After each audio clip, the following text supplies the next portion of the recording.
Então, assim, ó, nós temos o nosso planejamento tocar direto até começo de agosto.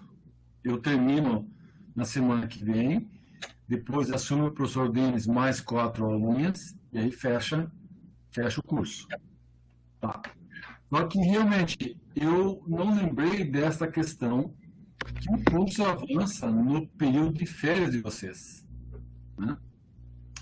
Então vamos combinar assim, pelo e-mail, eu vou mandar uma mensagem, daí todos mandam uma resposta.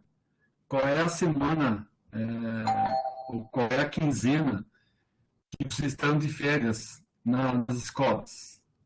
Então, por exemplo, então que a Rosa é semana que vem e na outra semana, são 15 dias, né? Sim, senhor, 15 dias, professor. E daí nós podemos, dependendo do número, dependendo da coincidência da semana, vamos pensar assim, ó, na semana do dia, deixa eu ver aqui o calendário, tá? Imaginar assim, na semana do dia 17 ao dia 22, é a semana que todos estavam de férias, aí nós podemos jogar a aula para, entendeu? E aí vocês ficariam com uma semana livre para poder passear, coisa assim.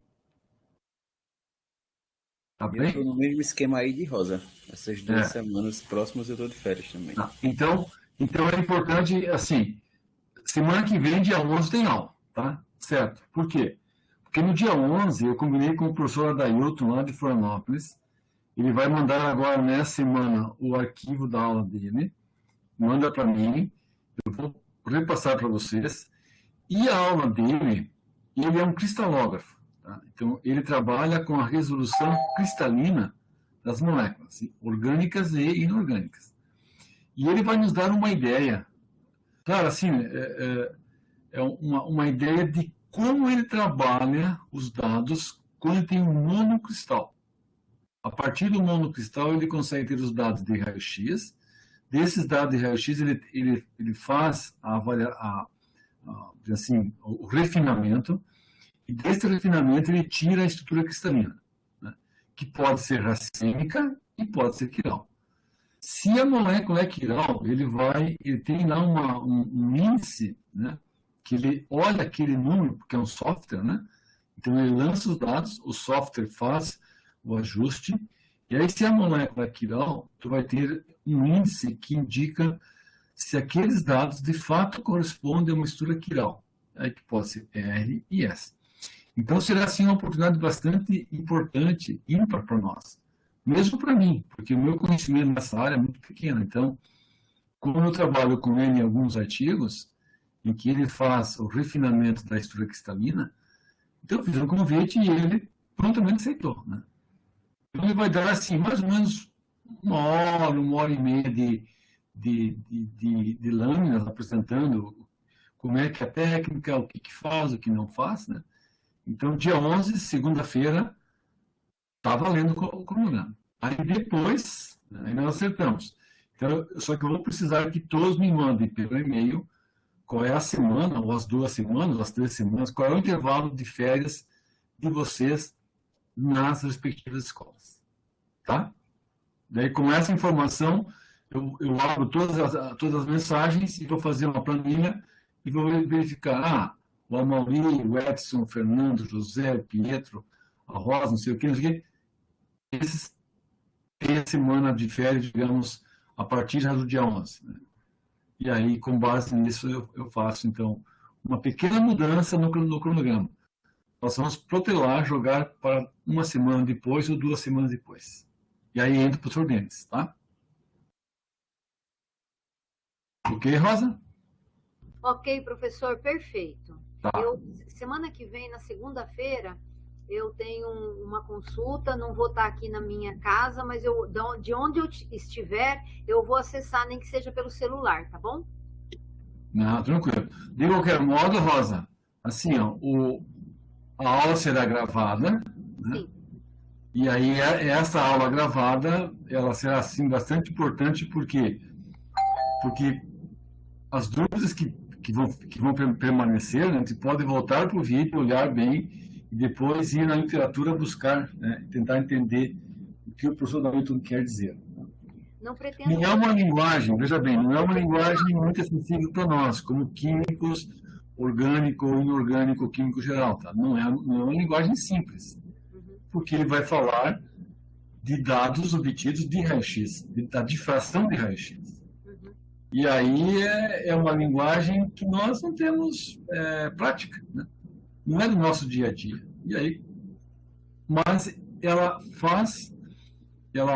é importantíssima para quem trabalha, né, com essa questão da resolução da estrutura cristalina e particularmente de moléculas quinais. Tá? Eu vou fazer todo o possível para assistir, professor, porque eu gosto de assistir presencial. Mas fique Maravilha. Vou dar um jeito. Maravilha.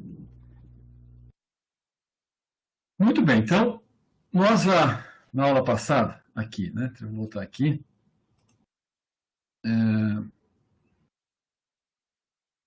isso, temos que compartilhar uma janela, análise, aqui. Tá. Nós, na aula passada, nós começamos essa discussão aqui, grupos e faces proquirais, tá? As relações de proquiralidade que acontecem entre grupos, ou entre faces. Tá? Permitir todos. Ok. Então, deixa eu fechar aqui para não ficar incomodando aqui, senão fica isso. Tá. Aqui. Então, os grupos e faces proquirais. Por que esse assunto é importante? Porque nós temos muitas moléculas que apresentam dois átomos iguais, ou dois grupos iguais, ou faces de um alceno, face de uma carbonila, que podem ser transformadas nos respectivos, as faces, nos respectivos carbonos quirais, né? E os ligantes, quando analisados por uma técnica particular, como por exemplo a RMN, né, de próton ou de carbono, esses ligantes eles apresentam sinais distintos. O que é ter o sinal distinto? Quando se usa uma técnica, por exemplo, de ressonância magnética nuclear de hidrogênio, o que isso está medindo? Bom, está medindo as populações dos núcleos de hidrogênios que estão ligados a uma dada molécula. E esses núcleos têm que estar em ambientes químicos diferentes e, por consequência, ambientes magnéticos também diferentes. Então, veja assim, ó.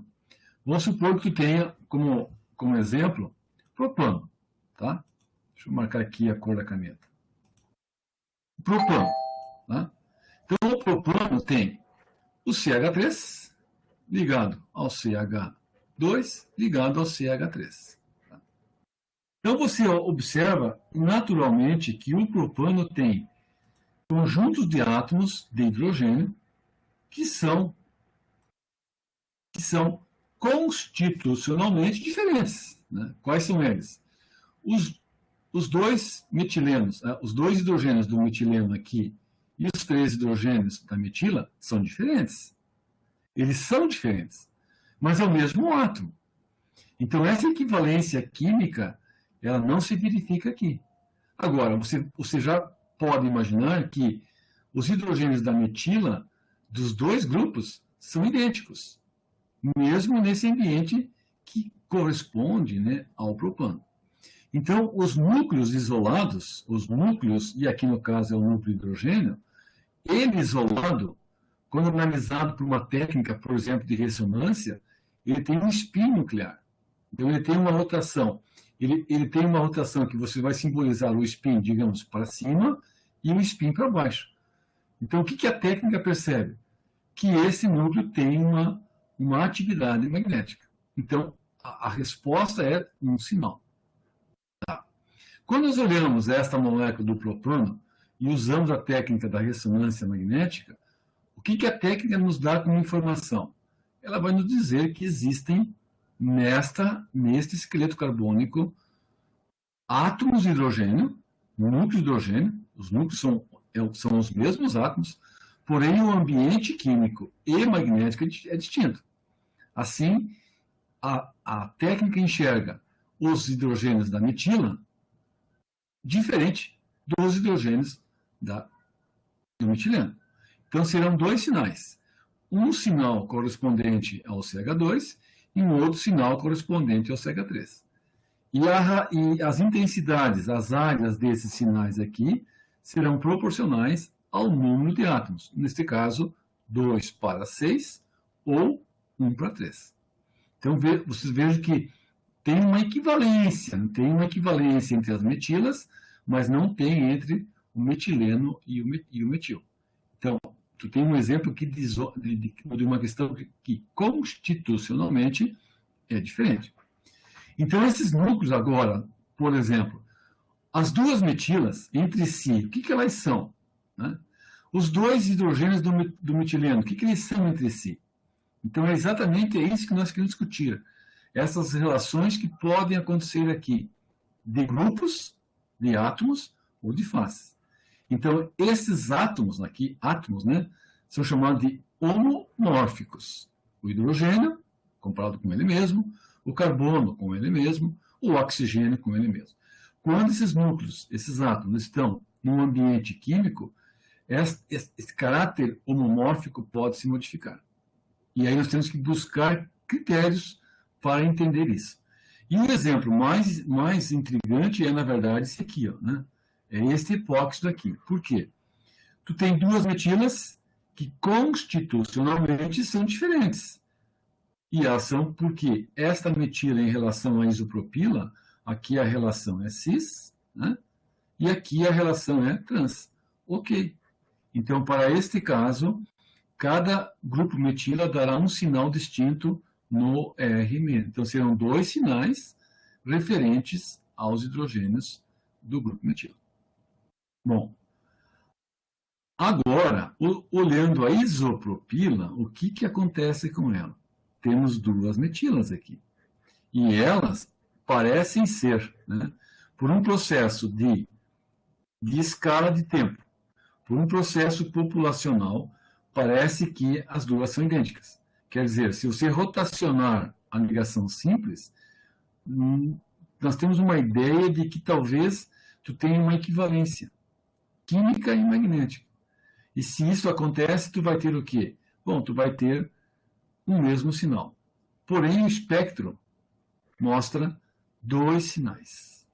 Então, cada grupo metila da isopropila mostram dois sinais, e os dois sinais em regiões distintas. Mas de que jeito? Como é que se explica isso? Então, a explicação não é do ponto de vista cinético e não é usando a questão termodinâmica. Quer dizer, a não equivalência química e magnética. A técnica é a espectroscopia de ressonância magnética. Então, tem um ambiente magnético e um ambiente químico. O que é o ambiente químico? É o ambiente na qual se encontra o grupo. Então, a molécula constitui o ambiente químico. Então, nesse ambiente, os dois grupos não são quimicamente equivalentes. E nem por rotação e nem por população. Tá? Então, não é essa explicação que é usada, né, para explicar a não equivalência química dos dois hidrogênios. Aí nós usamos, então, os conceitos de grupos e faces proquiais. Né? Então, esse organograma nós tínhamos visto já na aula passada, e aí você vai usá-lo da seguinte forma. Né? Então, aqui para ligantes. Então, vejam, lá no propano, o que nós tínhamos? Olhando o propano. Tá? O propano tem um conjunto de átomos, duas metilas, e tem dois hidrogênios. Então, vamos analisar os dois hidrogênios aqui. Tá? Ó, estes dois hidrogênios são núcleos homomórficos. Mas neste ambiente químico, o que eles são? Eles são homotópicos ou heterotópicos? Então, no ambiente isolado, são ligantes idênticos. Os dois hidrogênios, você remove eles da molécula e são idênticos. Mas quando você embebecer, não. Como é que se fala isso em português? Quando você adiciona eles na molécula, quando você insere eles, eles se tornam ou ligantes homotópicos ou ligantes heterotópicos. Então, agora, o que vai acontecer? Nós vamos usar uns critérios de simetria para classificar se esses ligantes têm uma relação espacial de homotopicidade ou heterotopicidade. O que é a topicidade? Vem de topologia, vem do grego topos, lugar no espaço. Mas como assim? Assim, ó, nós vamos, o tema discute estruturas que não são euclidianas, não são objetos euclidianos, tá? Não são. Então, por exemplo, você pode pegar uma estrutura, uma figura, em que você possa deformá-la, esticá-la, comprimi-la, torcê-la, mas as propriedades dessa estrutura não se modificam, as propriedades dela, tá? Então, o que eu quero dizer assim, ó, pensa num pneu, tá? Pensa num pneu. Pneu. Ele tem um orifício, tem um buraco, mas aqui é objeto pneu, tá aqui. Como é que você imagina que esse pneu possa se transformar num copo? Né? Então, será que é possível transformar este objeto num copo? Sim ou não? E a pergunta é, as propriedades deste objeto, elas se modificaram, tá? Elas se modificaram, porém, a conectividade permaneceu a mesma. Por quê? Porque o buraco está aqui, ó. Tá? Aqui ficou um pouquinho ruim no desenho aqui, nessa parte. Deixa eu apagar isso aqui. O que eu estou dizendo é que, quando tem os objetos numa escala em que eles que eles não podem ser representados no plano, como é o caso aqui dessa transformação, então, a alça do caneco, aqui, esta alça ela está conectada ao corpo do caneco. Né? E o que fica é este buraco. Né? O buraco aqui, A, e o buraco A aqui. Então, esse objeto é transformado neste. Então, tem objetos topológicos. Então, os objetos topológicos, ou análise topológica, é aquela que vai avaliar as propriedades do material, da estrutura ou da substância, não sei do que, ou do desenho, né, da figura, de tal maneira que você pode torcer, você pode esticar, você pode dobrar, você pode comprimir, porém sem alterar os enlaces originais, sem alterar a natureza dos enlaces que mantinham aquele objeto. O que eu quero dizer com isso aqui, ó, que um pneu tem um buraco. E você pode deformar esse pneu sem romper ligações, você pode deformá-lo de tal modo a formar uma xícara. Mas essa xícara tem que preservar o buraco A. Compreenderam? Outra maneira, as gurias, as mulheres, usam muito as correntinhas, tá? As correntinhas, que é uma figura cíclica. Porém, muitas vezes você joga essa figura, essa correntinha no porta-joias. E lá enrola tudo. Fica tudo cheio de nós. Então, imagine que essa correntinha aqui, por alguma razão, se transformou, vamos supor, nesta situação aqui, toda ela enrolada. Tá? Toda ela enrolada. Mas é a mesma correntinha. Então, esses dois objetos, o que eles são? Objetos topológicos. Eles podem se converter um no outro? Podem. Desde que você não rompa os vínculos. Desde que você não quebre as ligações. Tá?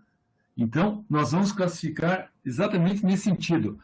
Os objetos homotópicos espacialmente têm a mesma topicidade e heterotópicos, que espacialmente eles não têm a mesma topicidade. E agora, assim, ó, nós vamos classificar usando sempre o conceito da simetria. Tá?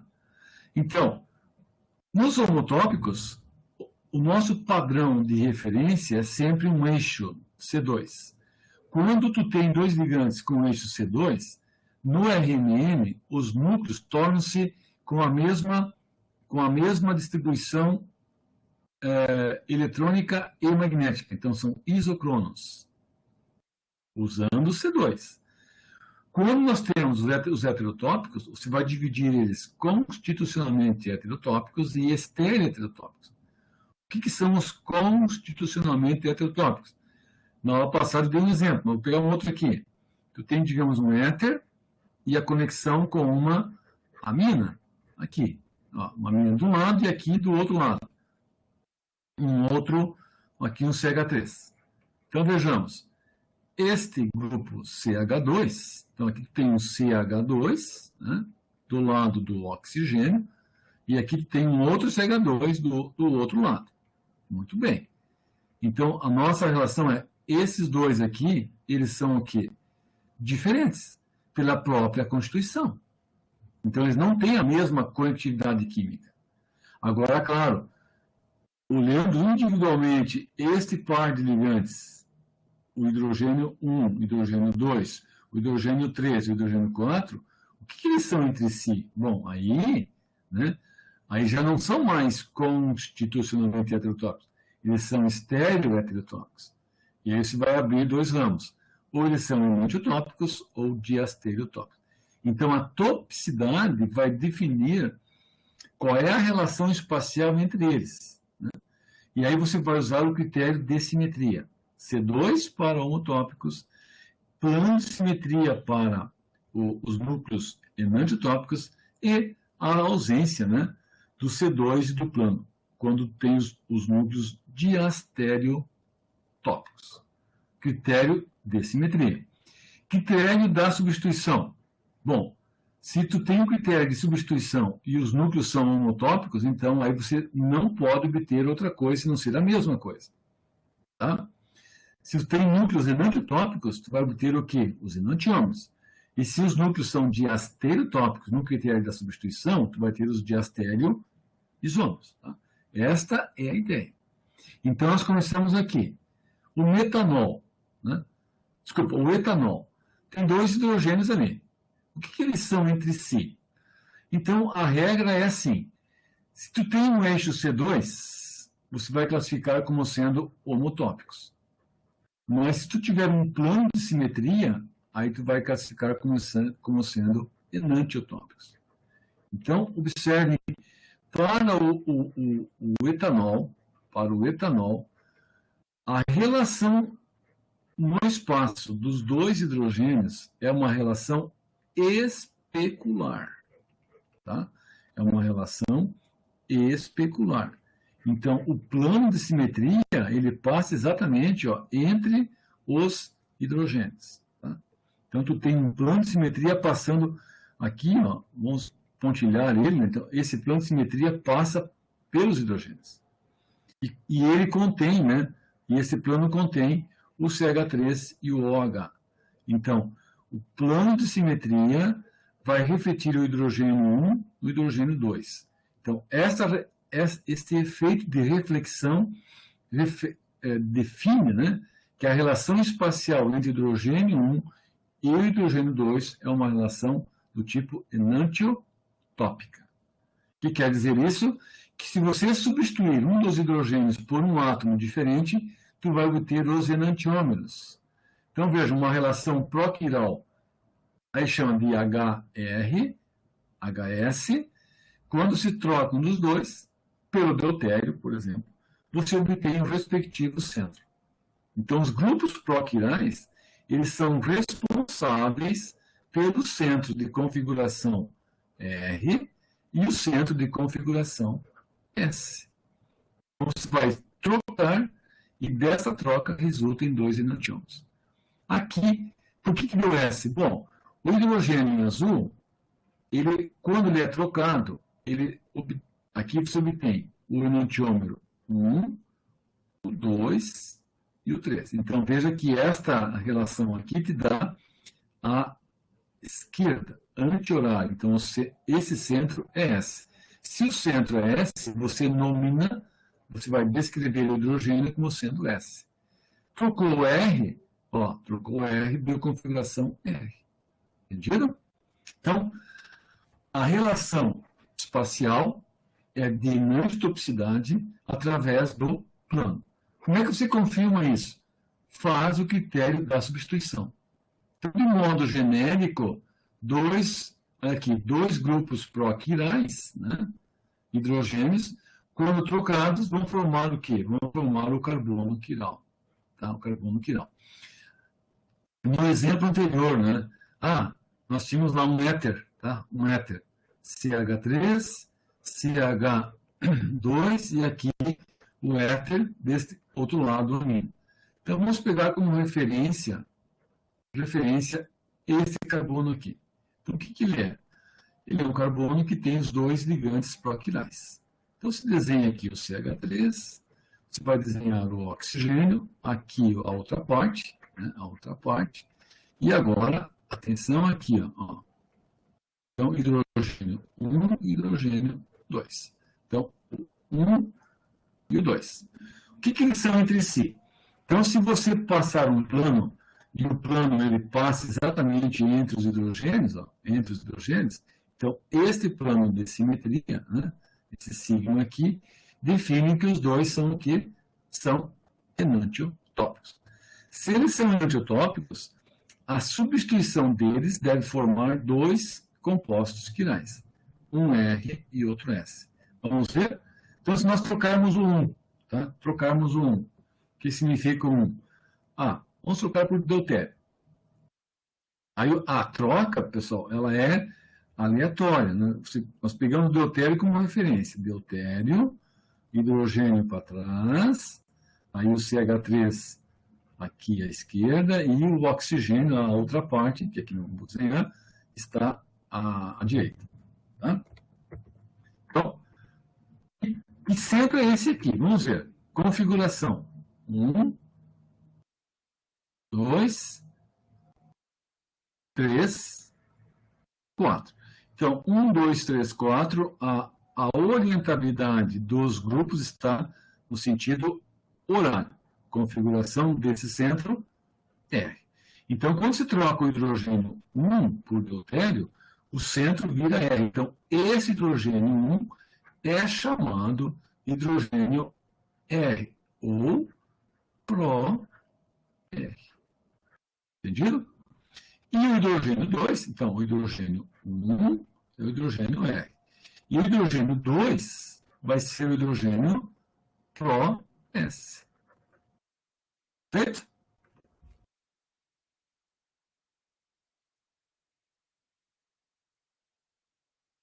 Então, percebam que, por que é relação de toxicidade? Porque você tem um objeto. Quem é o objeto? É a molécula que tem os dois núcleos em avaliação, os dois hidrogênios. Entre eles, a relação no espaço é um plano, entre eles. Quando se transforma eles nos respectivos enantiômeros, no R e no S, a relação entre eles, veja, a relação entre o R e o S será uma relação de espelho. Então, a propriedade especular, aí que está o conceito de estereoquímica topológica. A propriedade do objeto, você não altera a partir de deformações, a partir de torções, a partir de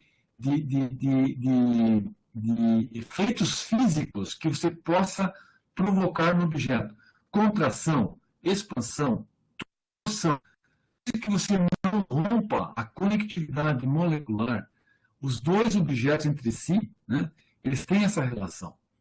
Que é qual é o objeto? O R, do enantiômero R, e do enantiômero S. Então, entre os dois, a propriedade é especular.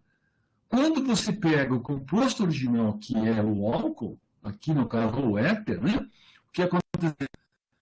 No início, os dois hidrogênios, o H1 e o H2, já mostravam essa mesma relação. Então, ela foi preservada. Esta propriedade preservada do reagente, que é, no caso, o éter, para os dois produtos quirais, que são o enantiômero R e o enantiômero S. Tá? Bom, agora olha aqui, né? Aqui é um exemplo mais elaborado ainda. com as duas metilas. Então, o que vai acontecer quando você faz uma análise espectral desse composto aqui? Né? Veja, tu tem uma metila aqui. 1, 2, 3. Estas duas, aparentemente, são iguais. Por quê? Porque tem um plano de simetria que está passando aqui. Ó. Aqui passa um plano de simetria. Então, se passa um plano de simetria sigma aqui, os dois grupos, o que eles são? São grupos enantiotópicos. Enantiotópicos. E aí, importante, no RMN, nós usamos um solvente CdCl3. O CdCl3 é aquiral. Então, usando esse solvente, a técnica da ressonância não consegue diferenciar entre os dois grupos de metila. Então, nessa condição aqui, nós teremos um único sinal, tá? que vale para os dois CH3. Mas veja, se você adicionar no tubo de RMN do solvente CdCl3 um dopante, um indutor quiral, assim, uma gota de, ali é um álcool, tá? Uma gota de um ácido quiral, uma gotinha, tá? E o ácido quiral é R, o ácido é R. Então, agora veja aqui, ó. Tu tem um composto que tem os dois grupos CH3. Os dois grupos CH3. Vamos lá. Então, os dois grupos CH3. Entre eles, né, a relação é uma relação CH2 e CH3. É uma relação de, aqui o álcool, é uma relação de grupos proquirais, são enantiotópicos. Por que enantiotópicos? Porque por aqui está passando o plano de simetria, o plano sigma. Então, se você substituir um CH3 por um outro grupo, o que vai acontecer? Vamos supor, você vai substituir ele pelo CD3 e mantém aqui o CH3 para trás. Tá? Então, que centro é este? Que centro será este? Vejamos, a prioridade. Prioridade, tá? 1, 2, 3, 4. Então, a orientabilidade dos grupos é anti-horário. Se é anti-horário, o centro aqui é S.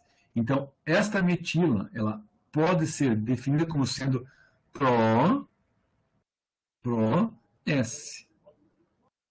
E esta metila aqui, como sendo o quê? Pro-R. Ok?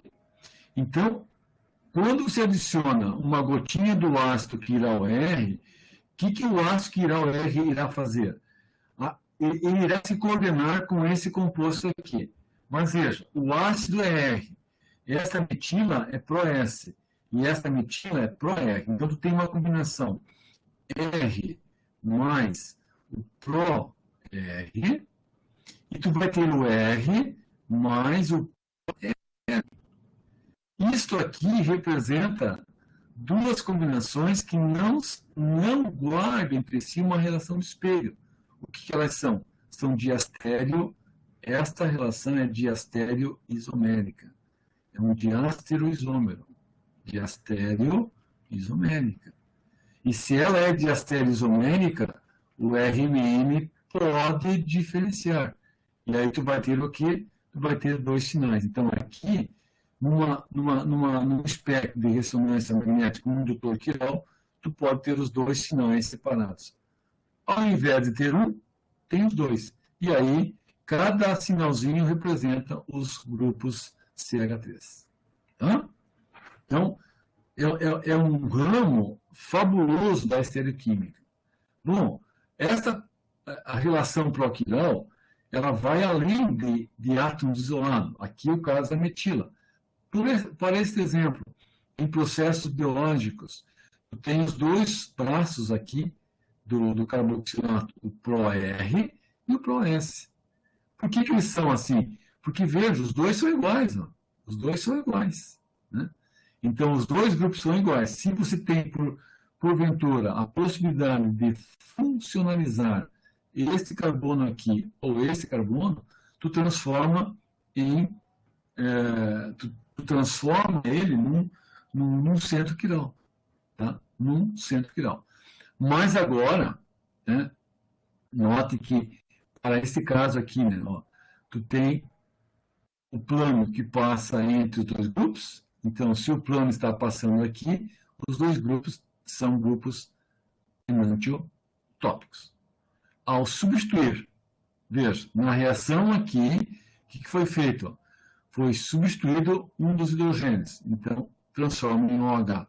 E, por consequência, tu tem um centro de quiralidade formado aqui. Aqui é interessante que você tem, além dos dois grupos carboxilatos, metilcarboxilato aqui, tu tem também os hidrogênios aqui. Né? Então, os hidrogênios podem ter uma relação ProR e ProS. Tá? Bom, um exemplo, de novo, do ponto de vista biológico.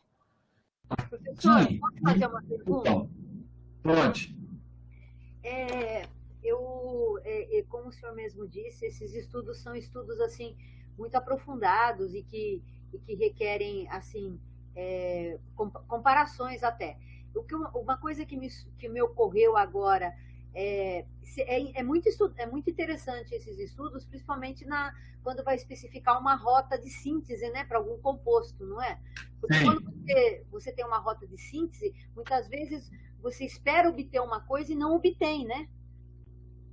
Isso. Na verdade, quando se planeja a síntese, né, Rosa, você tem que... Bom, se você quer um centro quiral, um ou mais, tem que imaginar como que ele será construído. Né? Então, exatamente isso. Isso. Você tem que estudar as possibilidades, né? Exatamente. Aí, por exemplo, os hidrogênios, né, que eles são nomeados como HS e HR. Se você quer remover um ou outro, a remoção ela só poderá ser com esse critério seletivo se o teu reagente escolhido também possa reconhecer isso. O que eu quero dizer assim, Rosa? Ó, vamos imaginar que você tenha o etanol, tá? O etanol, tá? E aí, você deseja efetuar uma remoção de um dos hidrogênios. Então, os hidrogênios 1 e 2 aqui, o que eles são? Eles são diacerotópicos. Então, perceba assim, vocês e eu, nenhum de vocês é uma meta, né?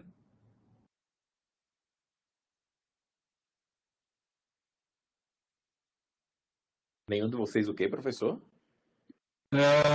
Tem uma deficiência de não ter uma das mãos. Não, professor, eu não. Tá. Então, olha só. Nós temos as nossas duas mãos, a direita e a esquerda. E vocês estão olhando o etanol ali, os dois hidrogênios, 1 e 2. Perceba que esse desenho permite que você possa capturar o hidrogênio 1 com a mão esquerda e o hidrogênio 2 com a mão direita. Veja que você não conseguiu diferenciar entre os dois. Concorda comigo? Sim. Ok. Tá. Mais um exemplo. Vamos supor que tu tenha um ambiente, você está entrando na sala de aula e tem uma porta. E essa porta tem uma divisão. Tem maçaneta à direita e uma maçaneta à esquerda. Ó, é a mesma coisa, o hidrogênio 1 e o 2. Se o hidrogênio 1 vamos supor aqui, ó, vamos supor deutério 1, 2, o hidrogênio 1 é o ProR, tá? E o hidrogênio 2 é o ProS. Então, agora eu tenho aqui a maçaneta, a portinha que está à esquerda, vamos supor que é o S, tá? E a maçaneta à direita é o R. Então, quando você abre a sala, você pode abrir com a maçaneta da direita ou da esquerda. Ok? Sim, sim, justo. Tá. Aí você chega na sala de aula e você está com uma das mãos ocupada, cheio de bugiganga. Material, livros, provas. Tu está ocupado, vamos supor, o teu braço esquerdo está ocupado. Então está livre a mão direita. Pergunto para vocês, hipoteticamente, qual é a maior probabilidade da sua mão direita de encontrar a maçaneta S e R? Qual é a probabilidade? R vai ser a maior, né? Exatamente. Exatamente. Então, veja, você já fez uma discriminação das duas faces, dos dois grupos. Agora eu faço o inverso. Você chegou para entrar na sala e o seu braço direito, a sua mão está ocupada com todos os bugigangas da aula. De novo, com livros, e sobrou a tua mão esquerda. E tu tem que abrir a sala. Qual é a maior probabilidade? A S. Isso. Então, assim, ó, a mão esquerda, que eu vou chamar de E, e a mão direita, que eu vou chamar de D. A melhor combinação é D mais R. E a melhor combinação é E mais S. Concorda comigo? Sim, sim. Tá? Sim. Isso. E aí, se você pegar agora o E mais o R, não é a melhor combinação. Não é. Eu percebo que esses dois estados aqui, ó, eles são diastéreos numéricos, eles têm energias diferentes. Da mesma forma, essa, o D mais o S. Tá bem? Então, são estados diastéreos numéricos. Agora, fazemos o seguinte: você se aproxima da porta da sala de aula e as suas mãos estão livres. Tanto a mão direita quanto a mão esquerda. Mão esquerda, mão direita. Estão livres. Qual é a probabilidade de você abrir a maçaneta da esquerda ou da direita? Existe alguma preferência? Não, é igualmente possível, né? Isso. Tá? Então, quando tu tem esta ação em que você chega simultaneamente com a mão direita e com a mão esquerda, a direita e a esquerda, no mesmo ponto, tu vai ter as quatro, tu vai ter aqui, ó, aqui tu tem apenas duas combinações, ou com a direita, né? Ou com a esquerda. Agora aqui não, aqui tu tem as duas combinações DR, DS e as duas combinações ER e ES. E é a mesma energia. Então, neste caso aqui, tu tem apenas uma ação. Uma ação. E neste caso aqui tem duas ações. Uma mais provável e outra, digamos, menos provável. E aí o sinal, ó, se nós pudéssemos registrar quantas vezes a pessoa que chega na porta com a mão esquerda, com o braço esquerdo ocupado, quantas vezes ela iria abrir a porta com a maçaneta à direita, nós iríamos registrar que ela faria isso mais vezes. Então, mais vezes indica um sinal mais intenso. Tá? Joia, perfeito, professor. Tá? Bom, o que acontece agora quando a molécula tem um centro? Opa, olha aqui, ó, tem um centro. Então, toda vez que o substrato é quiral, tá? Gente, toda vez que ele é quiral, a relação é sempre diastério. Sempre diastério. Por quê? Porque um centro quiral não pode ter plano. Não pode. Não pode ter C2. Não pode. Então, esses dois elementos de simetria aqui não podem existir quando o centro é quiral. Então, o plano representa o quê? Representa a face enantiotópica. O C2, a face homotópica. Então, você não tem plano e não tem C2. Então, neste exemplo, o R, o centro, os hidrogênios S e R, o ProS e o ProR. Quando se substitui eles, você obtém um centro S, então o hidrogênio ProS, e um centro R, hidrogênio, então ProR. Observe, o centro original R, o criado S, o original R, o criado R, R, S, R, R. A relação entre eles é diastéreo isomérica. Logo, aqui tu tem dois grupos que são grupos diastereotópicos. Ok? Então, o que eu falei aqui das mãos em relação às portas, você pode pensar assim, ó, chiral environments. Sometimes the environment shapes you. O que significa isso? Por exemplo, você vai subir uma escada numa igreja, e a escada é toda ela construída, digamos, com essa torção aqui anti-horário, né? O teu movimento será anti-horário, mas alguém pode construir uma escada no sentido horário. Então, é uma quiralidade associada. Tu vai fazer isso, ok? Neste outro exemplo embaixo, da leucina. Aqui nós temos, neste exemplo, dois grupos metila e dois átomos de hidrogênio, que são proquirais. Quais são eles? Olha aqui. Esta metila e esta metila. E estes dois hidrogênios são grupos proquirais. E não esqueçam, aqui tem um centro de quiralidade. Então, na leucina, os dois hidrogênios e as duas metilas, qual é a relação entre eles? Enantiotópica ou diastereotópica? Qual é a relação entre eles? Enantio ou diastéreo? É uma relação de espelho ou não é?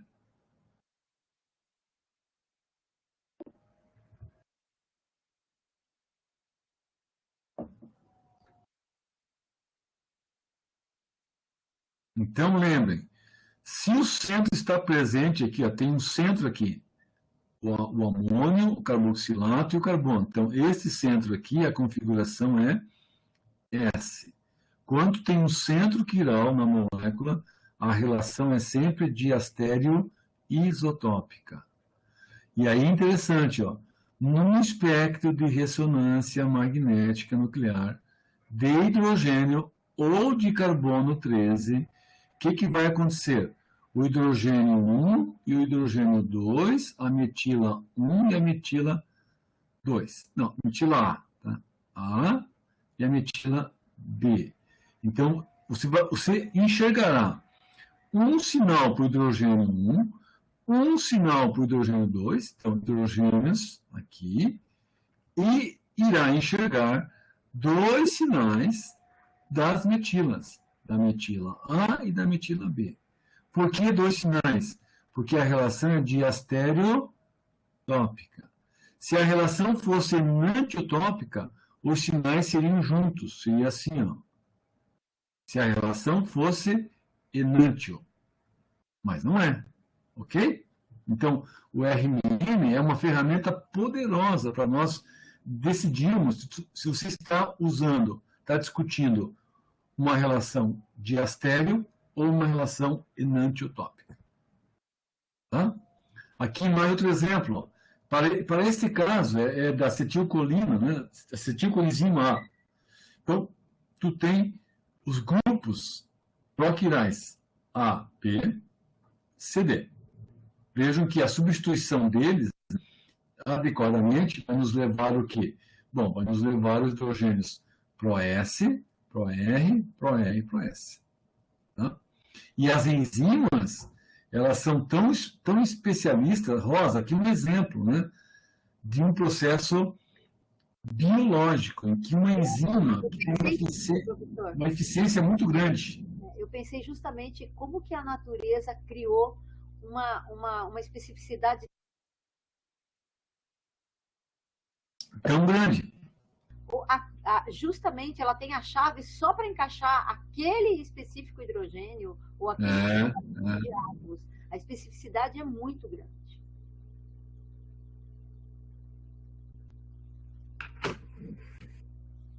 Por exemplo, olha só, né?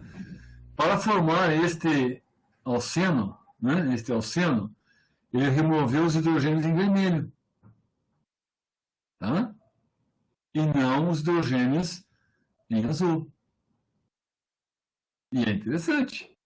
Né? É interessante. Ok?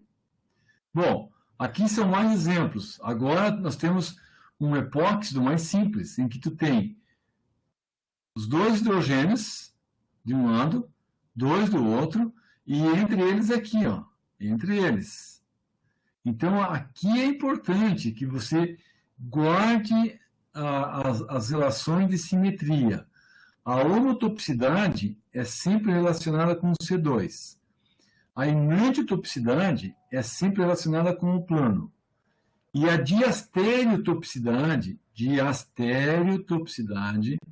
é relacionada com o centro. Por exemplo, aqui, ó, diastereotopicidade. Então, quando é enantio-homotópicos, tu tem um único sinal. Enantiotópicos, um único sinal. Porém, se você tem apenas clorofórmio deuterado, um único sinal. Mas, se você colocar o clorofórmio com algum indutor quiral, você transforma os núcleos enantiotópicos em diastéreo. Tá? Então, nesta condição aqui, um sinal é desdobrado em 2. Tá? Então, para este caso, ó, aqui, você enxerga um plano de simetria que passa aqui. Então, este plano faz com que os hidrogênios, ó, o hidrogênio 1 é uma relação especular com o hidrogênio 2. Agora, o hidrogênio 1 com o hidrogênio 3 e o hidrogênio 4. O que acontece? Se você rotacionar a molécula num eixo de C2, você joga o 1 no lugar do 3 e o 2 no lugar do 4. Então, entre eles, a relação é de homotopicidade. Entre eles, o 1 e o 3, o 2 e o 4. Mas entre o 2 e o 3 e o 2 e o 1, a relação é enantiotopicidade. Quer dizer, você substituindo os hidrogênios, 2 ou 3, 1 ou 4, você cria os enantiômeros, o R e o S. Tá? Outros exemplos. Composto meso aqui, né? Meso. Como tu tem um plano de simetria, ó, plano de simetria. Tá? Este plano de simetria caracteriza o composto meso. Mas a relação, veja, a relação entre eles é através dele, não por eles. Então, o plano de simetria, aqui que nós definimos com sigma, tem que bissectar os dois núcleos. Não pode, os dois núcleos não podem estar no plano. Não podem estar no plano. Não podem. Tá? Não podem. Então, neste caso aqui, tu tem os dois hidrogênios que geram, né, dois sinais no espectro de ressonância magnética nuclear. E neste outro, agora, aqui nós temos invertido, agora o SS, ó, SS, RS. Então, para este exemplo aqui, nós temos a relação de homotopicidade. Como assim?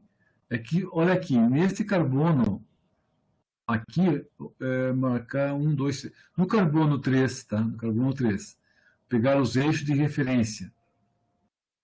Eixo Y, eixo X no eixo Z. Tá? Então, eixo é um C2Z. Então, se você girar C2Z, tu gira C2Z, esta fenila passa para esta posição aqui e o OH passa para este. Então, tu tem uma operação de simetria que é o eixo C2. Se o eixo é C2, os núcleos são o quê? Homotópicos. Então, no RMN, um único sinal. Este caso aqui, 2 sinais. Tá? Ó, façam aqui também, ó. Façam em casa este exemplo aqui. Ó, né? Tu tem um eixo, tem um plano de simetria aqui. Um eixo ou um plano.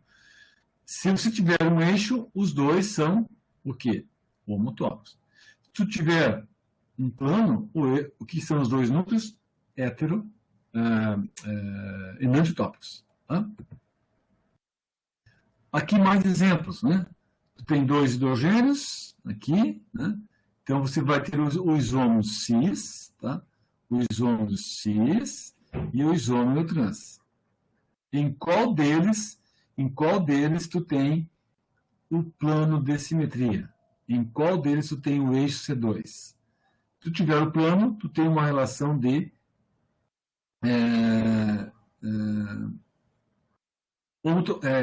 enantiotopicidade. E se você tiver o C2, tu tem uma relação de homotopicidade.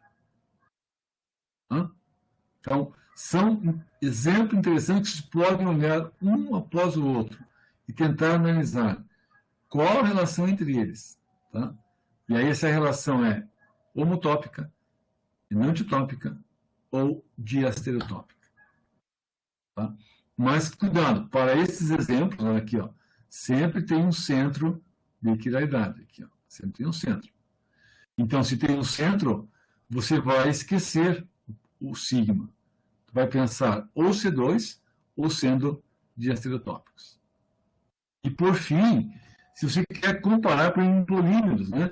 Os polímeros eles podem ser analisados pela sua taticidade, isotática, simbiotática e atática. Né? Então, o que é uma relação isotática? Por exemplo, propileno. Todos os grupos metila no mesmo lado. E o isotática. Isotática é simbiotática, esta aqui. Né? Tu tem uma metila para frente e uma para trás. Uma para frente e uma para trás. Então, aqui tem um eixo C2. E aqui tem um plano. Então, se tem um plano de simetria, 2 sinais. Tu tem um eixo, um sinal. Então, o que fazem os poliméricos? Eles têm um material polimérico com um peso molecular elevadíssimo, e aí, através do sinal do RMN, se tiver um sinal ou se tiver 2 sinais, a partir da integração desses sinais, você consegue definir qual é a taticidade. Qual é a importância da taticidade? Você vai aqui ter material mais cristalino. Mais cristalino. Quando o material é dessa forma aqui, atático, o grau de cristalinidade é muito baixo. Muito baixo. Né?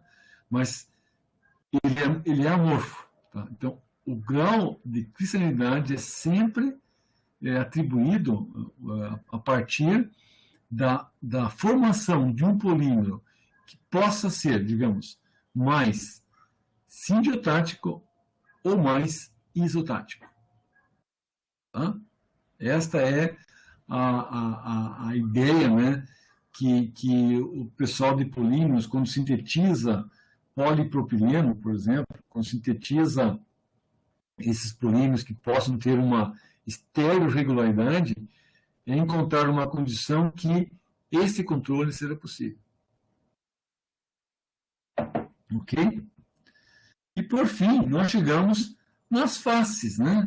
Faces proquirais, né? A face homotópica enantiotópica e diastereotópica.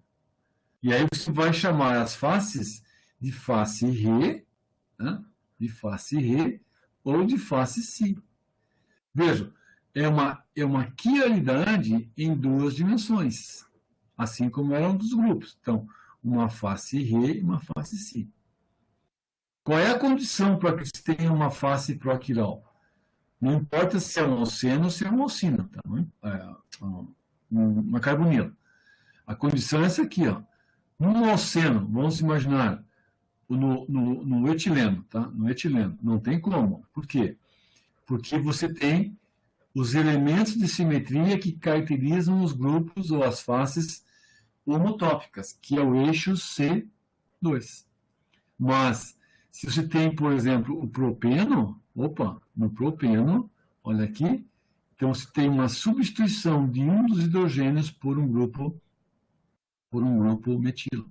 E aí, este alceno aqui tem uma face distinta. Essa face mostrada, ela é distinta da outra, daquela que não é mostrada. Então, essas faces são faces proquirais. Como é que se nomeia face Rê e face Si? Simplesmente pegando o critério do número atômico. Então, você vai dizer assim, vamos imaginar aqui, prioridade 1, 2, 3. Quem é esse composto? É uma carbonila, por exemplo. Uma carbonila.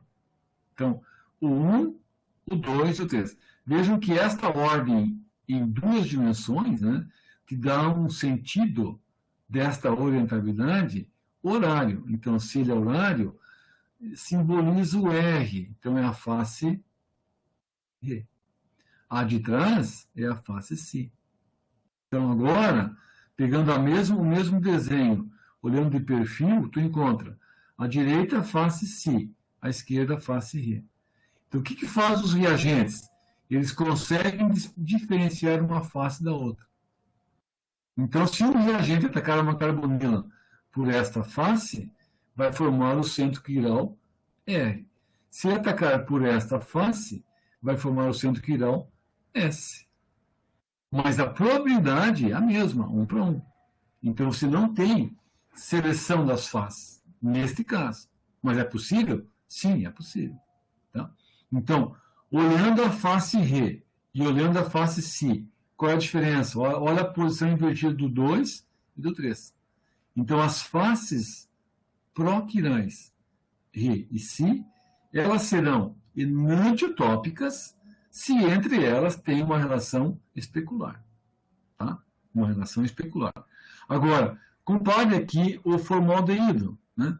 O formaldeído, ele tem os dois ligantes aqui embaixo idênticos. Então, não tem jeito, minha gente. Ó. Tu tem um eixo de simetria. E o eixo de simetria vai converter o hidrogênio 1 no lugar do hidrogênio 2. Se isso acontece, esta face ela não tem topicidade. Ela é homotópica. Ok? Então, face enantiotópica com os ligantes diferentes. Face homotópica com dois iguais. E quando o composto tem um centro quiral, a face é diastereotópica. Então, face Rê e face Si. Então, num oceano genérico, né? Num oceano genérico, o propeno tem faces, propeno tem faces. Se você olhar aqui, este carbono aqui pertence a uma face proquiral. Qual é a sua nomenclatura? Então, vai fazer o carbono de alceno é 1, a metila é 2, o hidrogênio é 3. Então, essa disposição aqui está mostrando que a face mostrada é face Si. E a não mostrada, que é atrás, né, é a face Rê. Ok? Então, para o propeno. Vamos supor que você tivesse um oceano assim, ó. Olha aqui. Ó. Vamos supor que fosse um oceano com essa geometria. O que vai acontecer? Da mesma forma, tu vai pegar esse carbono aqui, da dupla. Então, que face é esta aqui? Vai numerar 1, prioridade 2, 3. Então, aqui a orientabilidade está anti-horário. Então, esta face mostrada é a face Si. A de cima, agora será nós temos agora aqui o hidrogênio, vamos marcar aqui numa outra cor, né? Então, aqui, o hidrogênio, o carbono aqui do alceno é o 1, a metila é o 2 e o hidrogênio aqui é 3. Então, esta face aqui do carbono, que eu estou apontando aqui, tem uma orientabilidade à direita, anti-horário. Então, também é uma face do tipo Si. No alceno trans. Né? Se fosse o alceno de estereoquímica cis, fosse assim, ó, aí muda, né? Aí nós temos as inversões. Tá? Então, isso é importante também. De qualquer modo, as faces, né, elas se correlacionam com os grupos da mesma maneira. Tá? Da mesma maneira. Neste outro exemplo, uma carbonila aqui do centro. Essa carbonila aqui, diga. Licença. Tem alguma explicação de Re e Si? Assim, por que essa nomenclatura? Já que assim, é porque é muito parecido com o R e o S, né? Então, isso, na verdade é o seguinte, ó, quando você transforma uma face de uma carbonila num centro, a configuração do centro, se der R, a face é R.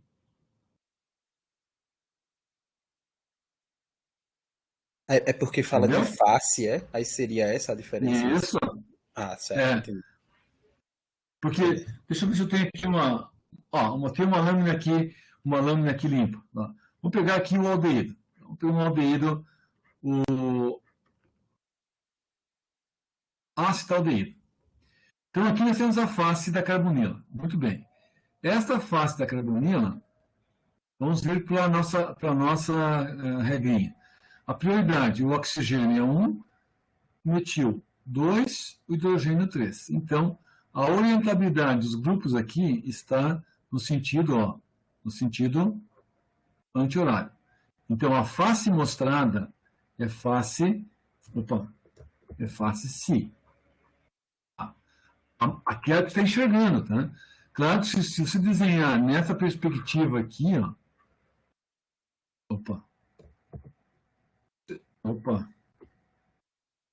Se você desenhar nessa perspectiva, tu vai ver. Ó.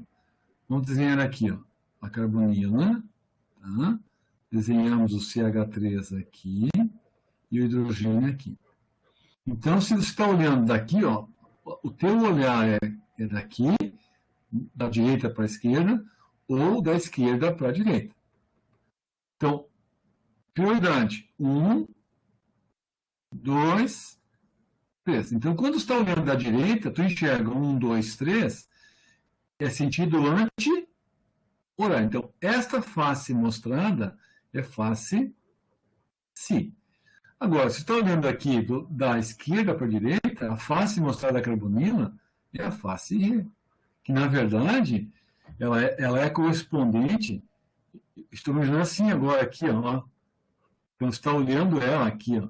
Aqui está o CH3 e aqui está o hidrogênio. Então, você está olhando daqui, ó. Né? Então, este é o 1, este é o 2 e esse é o 3. E aqui está o nosso sistema de referência, né? para esse desenho aqui. Tá? Então, esta face 1, 2, 3 é a face Re. O que vai acontecer daí? Vamos supor que você faz uma reação nesse dono aqui e adiciona um nucleófilo.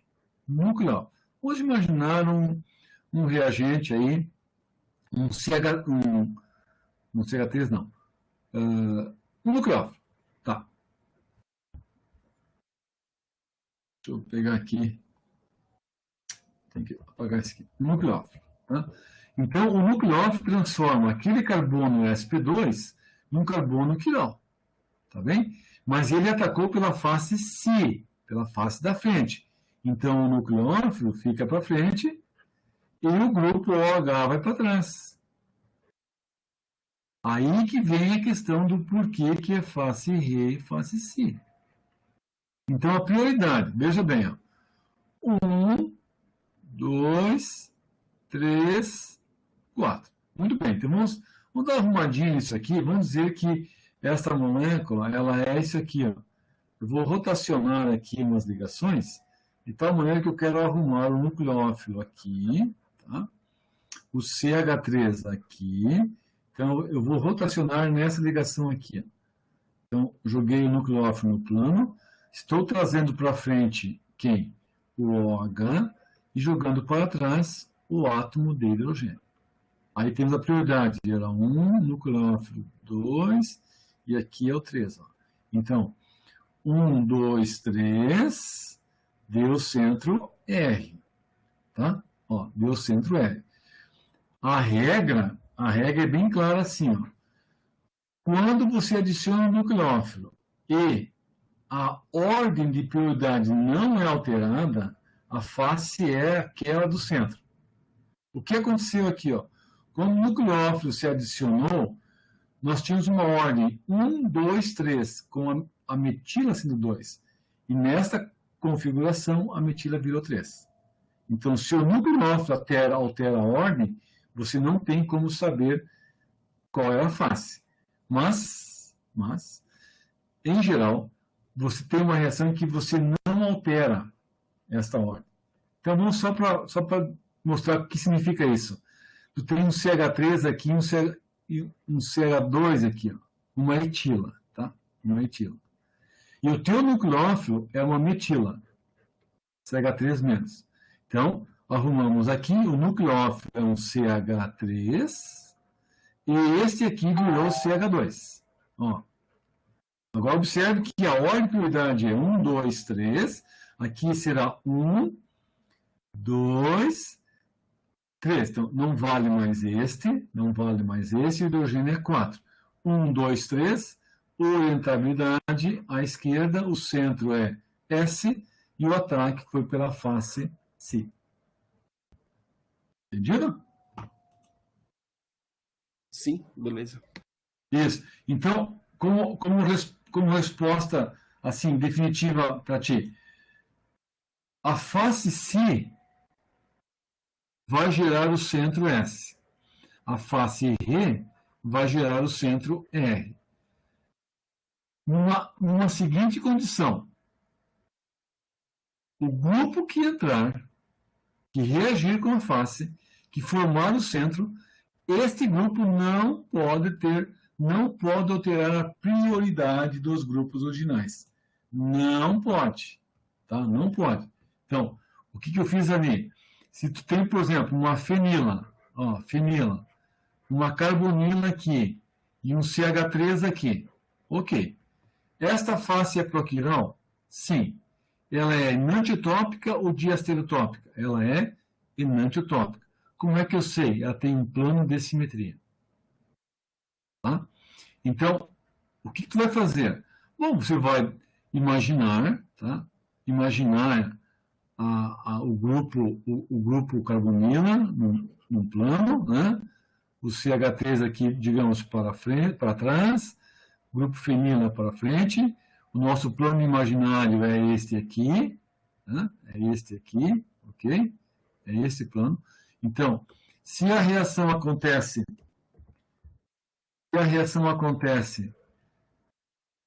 nesta face, pela frente ou por trás, tu tem duas faces. Que faces são? 1, 2, 3. 1, 2, 3. Esta face é a face C. Por trás, aqui, do outro lado, é a face R. Agora, vamos supor, esta molécula aqui, ela sofre uma redução com NiAlH4. O que é a redução? É transformar a carbonila em um álcool. Muito bem. Então, para transformar a carbonila num álcool, vamos supor que o OH ficou para frente e o hidrogênio que entrou para trás. Então, veja, quando a hidroxila fica para frente, significa que a face que está reagindo é R. Então, o reagente vem pela face R, e empurra o OH para frente. este é um centro. Qual é a configuração do centro? 1, 2, 3. 1, 2, 3. Deu S. 1, 2, 3, S. Pela face Ré. Pois é, mas não era. O outro, eu estou enganado. Não, não sei se tem essa relação. Agora fiquei na dúvida. Nos hidrogênios tem, nos grupos proquirais tem, mas neste caso aqui eu tenho que confirmar. Tá? Mas de qualquer modo, olha, você está atacando, o reagente ataca a face Ré e a face Si. Quando ele ataca as faces, ele vai gerar os centros. E esses centros, 1, 2, 3, aqui a face Si mostrada, vem por trás pela face Ré, dá o centro S. Dá o centro S. Quando vai pela face Si, empurra o H para trás, dá o centro R. Tá? Ok? Tá. Nós paramos por aqui nesse momento, fazendo um intervalinho de. Agora são 20 horas e 20 minutos. Professor, Oi. vou tirar uma dúvida. Tá.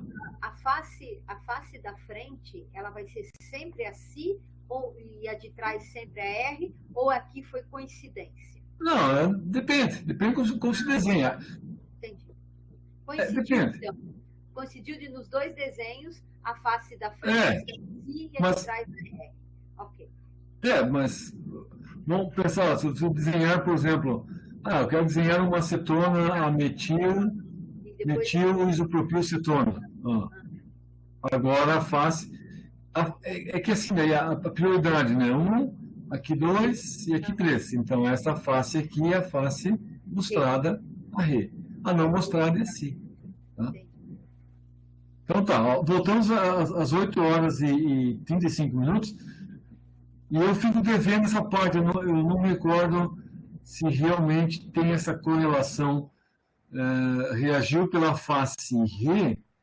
Eu lembro que tinha alguma regra que dizia que deveria formar 1, 2, 3, deveria formar um enantiomo correspondente. Tá, mas eu vou ver isso depois, tá?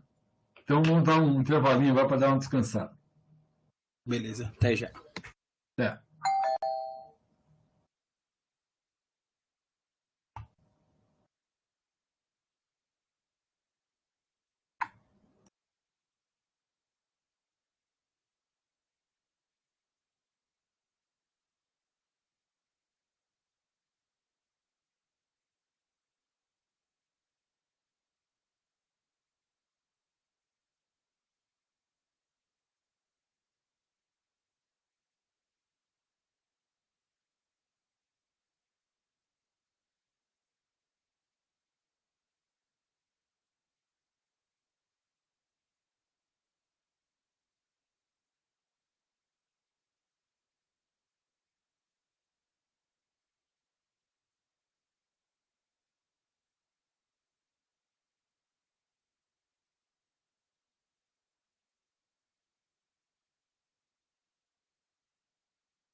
Ok, vamos lá?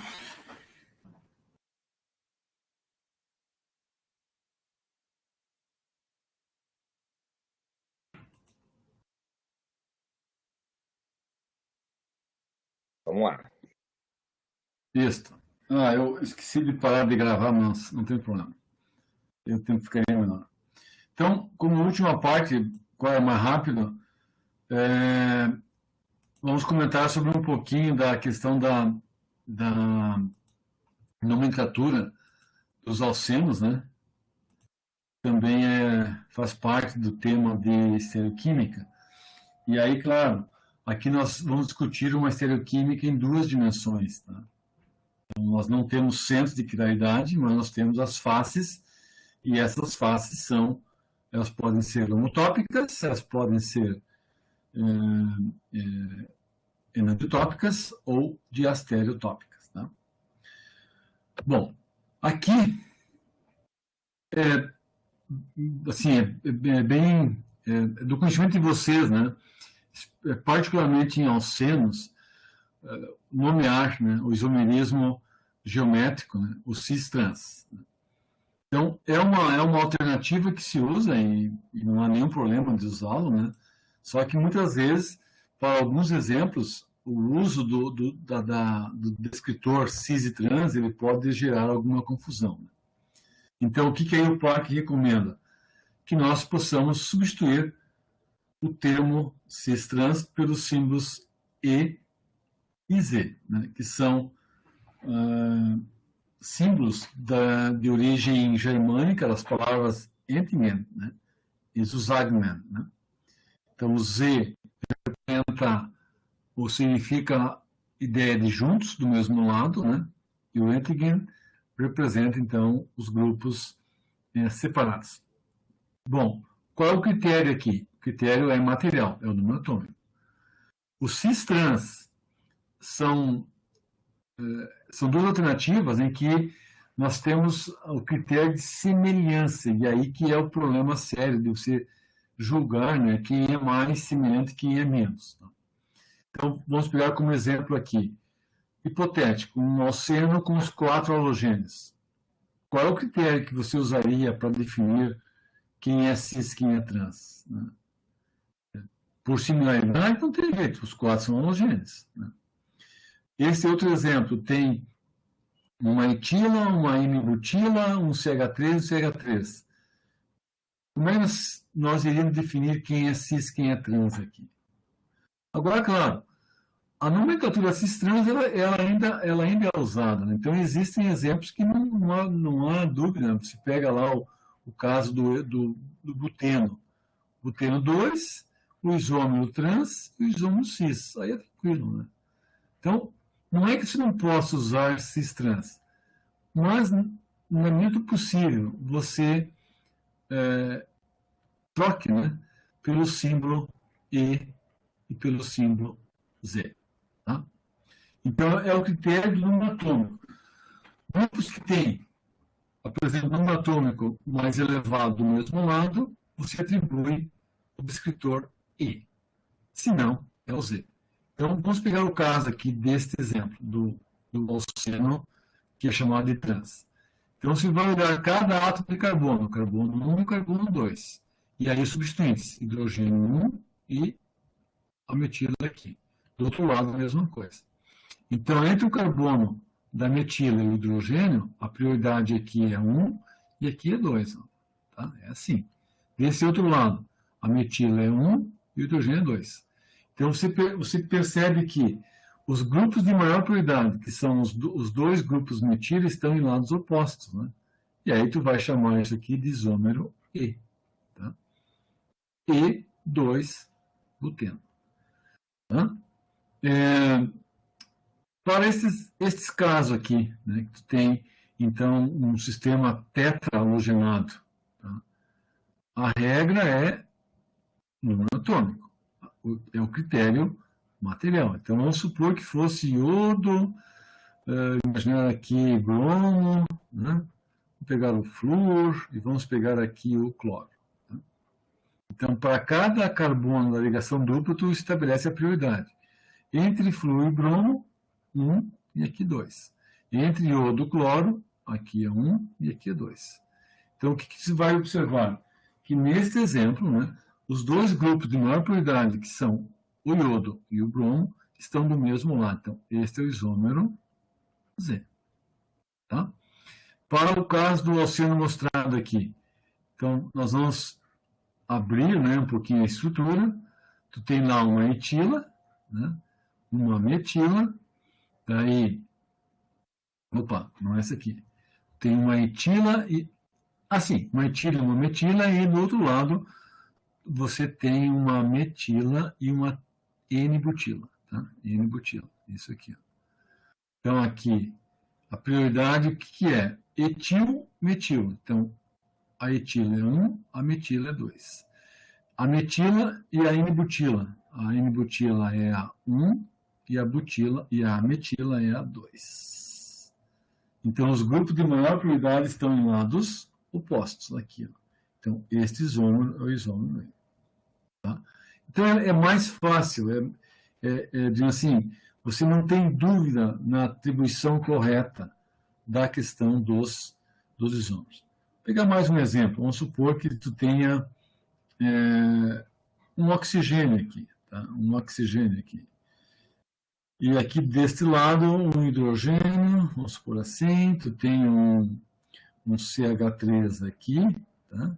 E um hidrogênio aqui.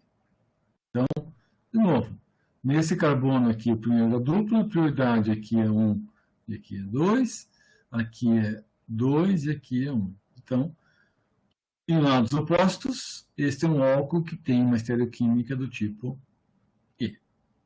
Tá? Então, é importante trabalhar, né, o conceito do uso, né, do descritor E e do descritor Z. O E para opostos e o Z para o mesmo lado. Tá? Ô, professor, só para ajudar, quando eu vi isso, a gente fazia a associação de dizer que era ZIS. Já juntava o Z com 6, então não esquecia. Pode. Mas, não, isso aí são alternativas, né? Alternativas, mas é só para dizer que usar o cis-trans, ele em algum momento gera uma confusão, porque você não tem um critério concreto, né? Tu tem um critério de similaridade, e às vezes a similaridade fica difícil de ser entendida. Né? Tá. Então, isso para oceanos. Bom, agora vamos olhar para enolatos e iminas. Tá. Então, assim, ó, aqui, veja que nesses próximos exemplos, nós temos... antes dos enolatos, né? A questão do porquê que é importante o uso do número atômico. Tá, aqui nós vamos saber, então, tu tem o bromo é 1, o flúor é 2. O cloro é 1, não, o cloro é o 2 e o iodo é 1. Então, tem maior prioridade lados opostos. Então, aqui é o isômero E. Para este exemplo, hidrogênio, bromo, cloro. Naturalmente, né, é o isômero aqui, é o isômero Z. Tá? Z. Que corresponde ao... Veja, aqui tu tem uma coisa do ZIS, né, do Z. Para este exemplo aqui, metila buterada e metila. Então, a prioridade nesse carbono da dupla, 1, 2. E nesse carbono com deutério e sem deutério, aqui é 1 e aqui é 2. Veja que aqui, ó, né, é um caso em que, aparentemente, por similaridade, é o trans. Tá? É o trans. Mas, pela nomenclatura, este é o isômero. Os dois grupos de maior prioridade é o isômero Z. Tá? Tá, agora sim. Oxinas. Professor. Oi. Essa nomenclatura E e Z, por similaridade, ela está inserida nos vestibulares para o ensino médio? Em alguns, sim. Assim, né, Rosa? No vestibular, tem que observar se no programa isso aparece. Senão, não tem por que ensinar, né? É isso que eu ia falar. É importante. Eu sei que RS às vezes cai, né? Eu sei, RS, sim, de destrógeno e levógeno, né? E cis e trans, sim. Eu só não tenho certeza desse E e Z. Eu fazia tempo que não via isso. Gostei bastante, professor. Não é difícil de ensinar para os alunos, não. Não é uma coisa, Não. não é uma coisa absurda, não. Dá para fazer associações. Assim como quem falou agora? Foi o Pietro ou foi o Vinícius? Foi Vinícius que falou agora. Que falou, né? Então, o Vinícius comentou do ZIS, né? Achei legal isso. Interessante, Então, aqui embaixo, né? Oxinas, o cátion imínio, o imínio, e o cátion oxônio ou oxônium, né? A terminação ônium representa sempre a expansão de valência de uma base, né? O nitrogênio, quando tem 3 ligações e um par de elétrons, e ele se transforma no nitrogênio com 4 ligações. Então, sempre é o chamado ônium, tá? Então, nitrogênio, amônio. O oxigênio, oxônio. O enxofre não é o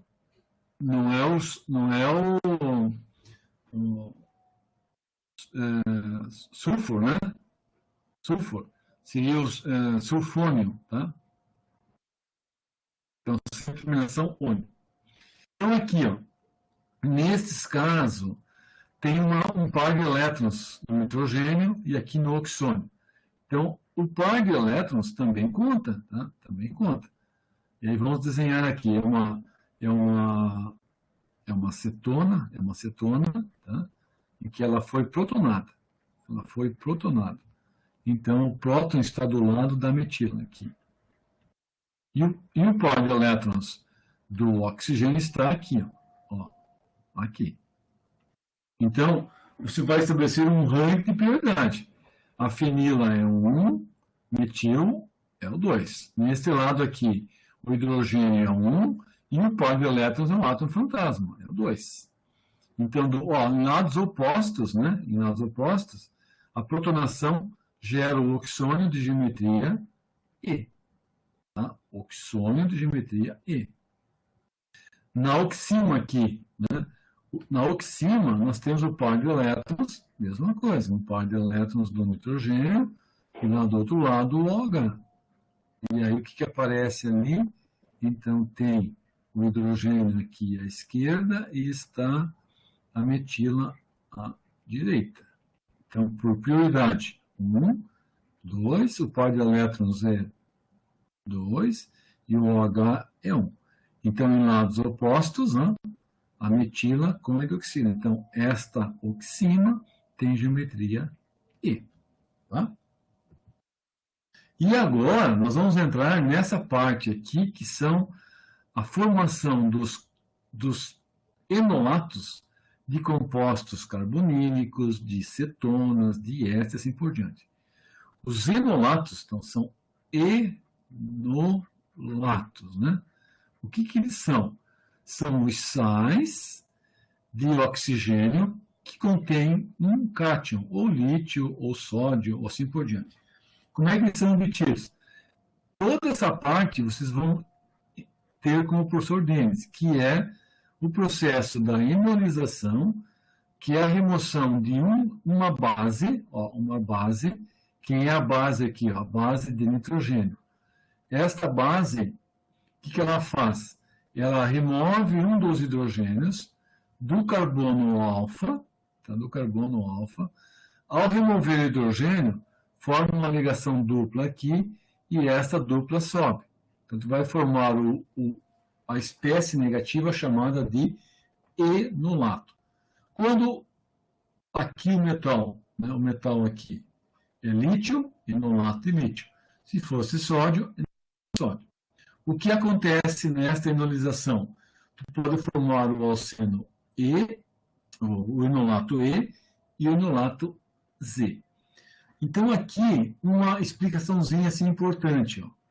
Tu tem uma ligação dupla ali, o CH3 do grupo metil, hidrogênio, de um lado, vamos supor, de um lado o oxigênio ligado ao lítio, é uma ligação iônica, né, mais, e aqui menos. Deixa eu apagar isso aqui para não dar confusão aqui, né, que é uma ligação iônica. Então aqui tem uma interação iônica e do outro lado o R. Então veja, esta porção aqui sempre será 1, prioritária 1, e este aqui 2. Metil 2, hidrogênio, metil 1, prioridade 1, hidrogênio 2. Então veja, nós temos a parte iônica, oxigênio, metil em lados opostos. Então, este enolato tem estereoquímica E. O outro aqui, ó, é estereoquímica, então, o enolato do mesmo lado do grupo metila. Então, enolato Z e enolato E. Não é comum você encontrar. É muito raro você encontrar artigos que se refiram, né, aos enolatos cis-trans. É E e Z. Tá? E e Z. Então, aqui, ó, pessoal. Cetonas, ésteres e amidas. Então, a cetona tem um grupo aqui, ó, um grupo alquilo aqui e um alquilo aqui. Por que ele é o Z? Porque esse grupo está do mesmo lado do enolato aqui, da parte negativa. Então, é o enolato Z. O que esse aqui é E? Agora vamos com cuidado. Ai. Tem um detalhe aqui, ó. Isso aqui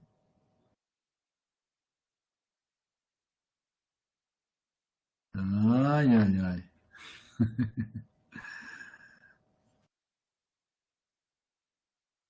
Aqui embaixo, ó. Então, cis são trans. Eu menti para vocês, então. Eu menti. Não, tem sim, tem. É que eu me passei. Os enolatos cis e os trans. Tá. Assim, ó. Isso aqui eu tenho que confirmar, porque o que acontece nesses casos aqui, ó, tá? Tu tem um enolato de lítio. Tá? Tem um enolato de lítio. E aqui o oxigênio CH3. Depois tem a metila aqui e o hidrogênio aqui. O que acontece se você tem enolato de sódio? Ou um enolato de potássio? Tá? Então veja que a prioridade, se aqui é lítio e aqui é carbono, então a prioridade é 1, 2. Mas se aqui for sódio, ou se for potássio, aí inverte. Então, essa informação aqui está um pouquinho equivocada. Por quê? É recomendado que você sempre tenha como prioridade o enolato que contém o átomo de oxigênio, o enolato que contém um metal. Então, sempre será 1.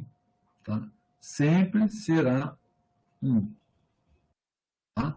Então, aqui, ó, mesmo que tu tenha o oxigênio aqui, por ter o metal, então aqui você vai ter o 1, esse aqui será o 2, aqui será o 1 e o hidrogênio vai aparecer o 2. Então, esse enolato é Z. Tá? Mas eu vou conferir essa informação aqui. Neste outro exemplo, a mesma coisa. Aqui é oxigênio e hidrogênio, então não tem problema. Ó. Então, tu tem um enolato de geometria Z. Tá? Então, é sempre importante ter certeza se você está tratando de um enolato Z ou E. Então, de uma acetona, enolato aqui, Z. De um éster, enolato Z. De uma amida, enolato Z. Agora aqui, enolato E enolato de um éster E e enolato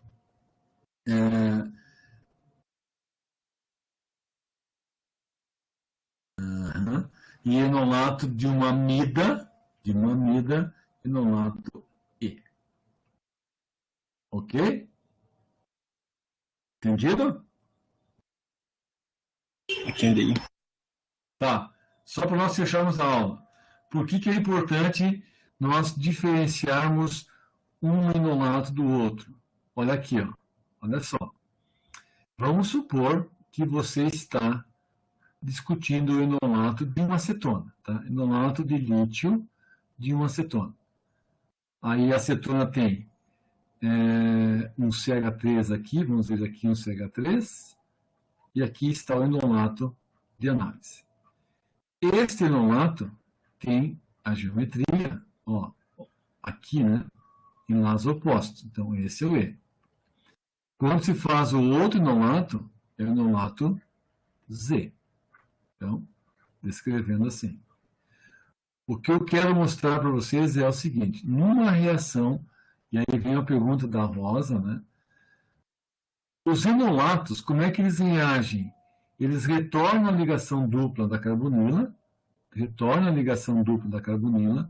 e esse carbono que tem a ligação dupla fica negativo. Então, é um enolato em equilíbrio com o seu correspondente carbônio, né?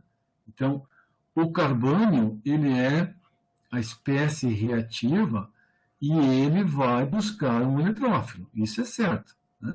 Isso é certo. Então, aqui está a carga negativa. Então, o que acontece aqui é um equilíbrio entre as duas formas. Tá? É um equilíbrio entre as duas formas. Aqui é a mesma coisa, né? Quando a ligação dupla da carbonila retorna, você restabelece a carbonila e o carbono alfa fica negativo, e fica na forma de carbono. Então, no enolato E e no enolato Z, qual é a topologia da face? Topologia da face. É face Si ou face Re? Então, veja aqui, ó, no enolato E, então, no enolato E, o que nós temos? Por ordem, né, de prioridade. De prioridade, vamos ver. Nós teríamos assim, ó, o carbono de cima é o carbono 1. Metila é 2. Hidrogênio, 3. Então, a face mostrada aqui é a face Si. Que enolato é? É o enolato E. Agora veja no enolato Z. A face mostrada do enolato Z, como é que ela é? Ela é, vamos ver aqui, ó, CH3 para cá, hidrogênio CH3. Então, a face aqui é 1, aqui é 2, e aqui é 3. Veja que a face mostrada do enolato de geometria Z, a face mostrada é a face Re. Entenderam? Que o controle da geometria do enolato, quando você controla a geometria do enolato, tu tem controle da face. Então, o enolato, por exemplo, o enolato que tem ali a geometria Z, ele oferece a face mostrada, é a Re. E quando o enolato tem a geometria mostrada, né, a geometria E, ele oferece a face Si.